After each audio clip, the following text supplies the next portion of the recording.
Time table का काम होता है यार हमारी प्रोडक्टिविटी निकालना। ये 3 फेजेस में काम करेगा और 3 में से 2 फेज तो मैं अभी बना दूंगा आपके साथ, आप चाहो तो अपना भी पैरेलल बना लो। मैं एक तो जाऊंगा लॉन्ग टर्म और एक में जाऊंगा मंथली और एक में क्या जाऊंगा डेली। और डेली के अंदर 2 बनते हैं, टू डू और जो रियलिटी में आपने करा। ठीक है, ग्रेट। अब जैसे कि मान लो एक 12th क्लास के मैं बच्चे का बना रहा हूँ अभी फॉर एग्जांपल, आज के दिन क्या है 21 अक्टूबर डेट है, अब 22 हो गई, चलो 22 अक्टूबर है। ठीक है, तो मैंने कहा ओके नेक्स्ट मेरे पास बड़ा, मैं लॉन्ग टर्म सबसे पहले बना रहा हूँ। सबसे बड़ी चीज मेरे पास क्या आ रही है, मैंने कहा यार प्री बोर्ड आ रहे हैं, कब आ रहे हैं 1 दिसंबर से। फिर आप बोलोगे उसके बाद क्या आएगा, कोई बड़ा इवेंट आ रहा है 1 दिसंबर के बाद, आप बोलोगे हाँ यार हाँ यार, अब ये डेट नहीं आई पर शायद 15 जैन को हो जाए जेई, पता नहीं, पर तुमने एक रफ एस्टिमेट मान लिया। उसके बाद कोई बड़ी चीज है, उसके बाद आपने कहा हाँ यार प्रैक्टिकल स्टार्ट हो जाते हैं, कब से 1 फेब से। 1 फेब से 15 फेब तक आपके प्रैक्टिकल से ही होते हैं, मतलब 3 ही होते हैं पर वो आगे पीछे ऐसे डेट होती है उनकी। फिर तुम सोचते हो अच्छा अच्छा उसके बाद 1 मार्च से तुम्हारे वो हैं, क्या होते हैं, बोर्ड होते हैं। कब तक होते हैं, 20 मार्च तक बोर्ड एग्जाम होते हैं। उसके बाद तुम बोलोगे अच्छा फिर क्या फिर क्या, फिर तुम्हारा अप्रैल होता है, 1 अप्रैल ऑनवर्ड्स लगभग तुम्हारे जेई वगैरह होता है, फर्स्ट वीक में ही हो जाता है। फिर तुम बोलोगे अच्छा फिर क्या होता है, फिर तुम बोलोगे अच्छा यार मई में मेरा एडवांस होता है और उससे जस्ट 2-3 दिन पहले बिट्स पिलाने का होता है, राइट। ये आपने अपना शेड्यूल बना लिया। देखते हो अच्छा मेरे पास समय क्या क्या बचा हुआ है, ये लॉन्ग टर्म बना लिया मैंने, कोई दिक्कत तो नहीं है, ग्रेट। अब लॉन्ग टर्म में आपको कुछ गोल सेट करने होते हैं, जैसे कि यार अगर आपका प्री बोर्ड है, मैं एज्यूम कर रहा हूँ कि हर बच्चे को जो सिर्फ बोर्ड के लिए पढ़ाई कर रहा है एटलीस्ट 98% तो टारगेट कर ही रहा हो। जो सिर्फ बोर्ड को ही टारगेट कर रहा है एटलीस्ट 98 तो टारगेट करे। और अगर आप जेई भी दे रहे हो तो मिनिमम 95% तो आए आपके, ये मिनिमम आएंगे तुम्हारे। तुम्हें लग रहा होगा नहीं आएंगे, मैं बोल रहा हूँ आएंगे, मैं बोल रहा हूँ आएंगे, आएंगे, रुक ही नहीं सकते, रुक नहीं सकते। तुमको पेपर छोड़ के आना पड़ेगा, खाली गलत तो पन्ने फाड़ने पड़ेंगे, तब 95 से कम आएंगे। चीज समझ में आ रही है, तुम्हारे आज तक नहीं आए होंगे, आज तक 70 आए हैं तुम्हारे 70। मैं ऐसे व्यक्तियों को जानता हूँ यार जिनके 64 आए थे, ठीक है, और वो 94 लेके आए हैं अपने बोर्ड में। ऐसे बंदों को मैंने देखा है 12वीं के अंदर। मेहनत करनी पड़ेगी। जिस बच्चे के जेई के अंदर अगर 98 परसेंटाइल लेके आ रहा है, इससे ऊपर लेके आ रहा है, समझ रहे हो, टॉप 20,000 रहे, इस बच्चे के तो पीसीएम में 95 कोई नहीं रोक सकता। इंग्लिश के लिए तुम्हें चाहिए सिर्फ 14 दिन और उसके बाद तुम्हारे 95 मिनिमम नंबर आएंगे। कंप्यूटर साइंस ये ऐसा है जिसमें तुम 100 लेके आ सकते हो, इसके लिए चाहिए 13 से 14 दिन, दैट्स इट। फिजिकल एजुकेशन इसकी गारंटी नहीं है भाई मेरी। इसमें यार नंबर कट जाते हैं बच्चों के 2-2 3-3, भगवान जाने क्या लॉजिक है। बहुत बड़ा प्रैक्टिकल होता है, कभी कभी लोग ही सीरियस, इसका सिलेबस बहुत छोटा है पर 100 की गारंटी नहीं होती इसमें। मतलब मिलते हैं दोस्तों को, पर मेरे काफियों के कटे हैं, उन्हें नहीं समझ में आया क्यों कटे। हमारे बाकी सब्जेक्ट में ऐसा नहीं हो रहा होता। अब प्री बोर्ड का तुम्हारा एक टारगेट होना चाहिए, क्या होगा मैं बता देता हूं, तुम्हारा 75% सिलेबस जैसे खत्म हो जाना चाहिए। तो ये तुम्हारा लॉन्ग टर्म टाइम टेबल में बना रहा हूं, प्री बोर्ड तक तुम्हारा 75% बोर्ड का खत्म हो जाना चाहिए हर सब्जेक्ट में। 15th को आपको जेई है तो उसके लिए आपके पास कितना दिन होगा, अच्छा मैं बोर्ड को कितना दूं, फिर हर बच्चे की प्रायोरिटी आ जाएगी, मैं प्रिपरेशन लैडर में कहां पर हूं अभी, राइट।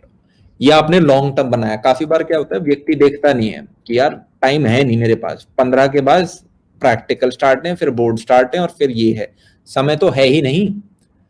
तो जब आप लॉन्ग टर्म देख लेते हो ना तो आपके हर दिन जो डेली और मंथली है ना उसकी वैल्यू आप समझने लग जाते हो, तो आप ज्यादा समय देते हो, आप मंथली पे आते हो। अब वैसे मंथली का तो ज्यादा स्कोप है ही नहीं, बैक टू बैक एग्जाम हो रहे हैं 12वीं के केस में, पर एज्यूमिंग कोई फर्स्ट डे से बनाता 12th के, तो आप बनाते हो कि यार आज 22 अक्टूबर है, मेरे को 22 नवंबर तक क्या करना है। बेसिकली अब मंथली का तो ज्यादा सेंस नहीं बनेगा, अब तुम्हें डेली का बनाना है। डेली का समझ रहे हो कैसे, कि आज 22 है, 23 को क्या करूंगा, 24 को क्या, और वैसे ही इसे मंथली भी तुम चाहो तो कर सकते हो। मंथली में क्या होता है, 22 को मैं क्या पढ़ूंगा, 23 को क्या पढ़ूंगा, 24 को, 26 को, 27 को, 28। अब इस चीज के लिए आप उल्टा जाते हो, आप अब डेट वाइज नहीं जाओगे, अब आप टॉपिक वाइज जाओगे। आप फिजिक्स पकड़ोगे, आप बोलोगे फिजिक्स में कितने चैप्टर हैं, ये 10 चैप्टर हैं, राइट। ये 10 में से मेरे को 6 आते हैं, ये 4 नहीं आते, इन 4 को मेरे को पढ़ना है। कब पढ़ूं? तो आप बोलोगे यार एक चैप्टर इस दिन पढ़ूंगा, एक चैप्टर इस दिन पढ़ूंगा, एक चैप्टर इस दिन पढ़ूंगा और एक चैप्टर इस दिन पढ़ूंगा। चीज समझ में आ रही है? फिर आप देखते हो यार केमिस्ट्री, इसको मैं कितने दिन दे सकता हूँ? अच्छा इसमें 12 चैप्टर आ रहे हैं, इस 12 में से मेरे को 6 आते हैं, 6 नहीं आते, पर यार मेरे पास दिन तो 4 ही हैं। तो आप फिर कहते हो अरे यार चल ठीक है 6 आते हैं, इन 6 में से मैं 3 ही कर पाऊंगा 4 दिन में। तो आप कहते हो ये करा और ये करा। अब आप बोलोगे भैया एक एक दिन में एक एक चैप्टर कैसे निपटेगा? यही का पढ़ाई किया है ना तुमने थोड़ा बहुत, टीचर ने कुछ तो समझाया है ना तुम्हें, दिमाग में कुछ तो घुसा होगा ना। तो अब बस बोर्ड के नोट्स कैसे करने हैं, नोट्स मैंने डाल रखे हैं, उससे बढ़िया इस धरती पे किसी के बस की नहीं है उससे बटर बना दे। मैं खड़ा होके बोल सकता हूँ ये चीज तो, ठीक है। बाकी लोग तो ऐसे ही बोल देते हैं, मैं बोल रहा हूँ बनाओ नो, बनाओ तो मेरे को देखना है, बनाओ तो कैसे बनाओगे, ठीक है। तो अब वो आपको पढ़ने हैं, आपको पीवाईक्यू अलग से नहीं करने, नोट्स आपने पढ़े एक एक दिन में निकाल सकते हो। तुम्हें अगर थ्योरी आती है, फर्स्ट रीडिंग में तुम्हें कॉन्फिडेंस आना सा स्टार्ट होगा, फिर तुम बोलोगे अच्छा यार इतने दिन हो गए अब मेरे को इन चीजों को रिवाइज भी करना है, तो आप फिर टाइम अलॉट करते हो। जैसे बचपन में हम बनाते थे ना, ये मंथली होता है। फिर डेली में आप क्या करते हो कि यार मैं उठूंगा कब, एक आप बनाते हो टू डू कि यार मैं 8 बजे उठूंगा, 8 से 10 मेरे को ये करना है, फिर 10:30 से 12:30 मैं ये करूंगा, पढ़ना है दोबारा, फिर मेरे को 1 से 3 पढ़ना है, फिर मेरे को 4 से 7 बजे तक पढ़ना है, फिर मैं 8 से 9:30 तक पढ़ूंगा, उसके बाद मैं 10 से 11 पढ़ूंगा और उसके बाद मैं सो जाऊंगा। तो उन्हें इस प्रकार का कुछ बना दिया टू डू। फिर एक होता है रियलिटी, पढ़ा क्या तुमने?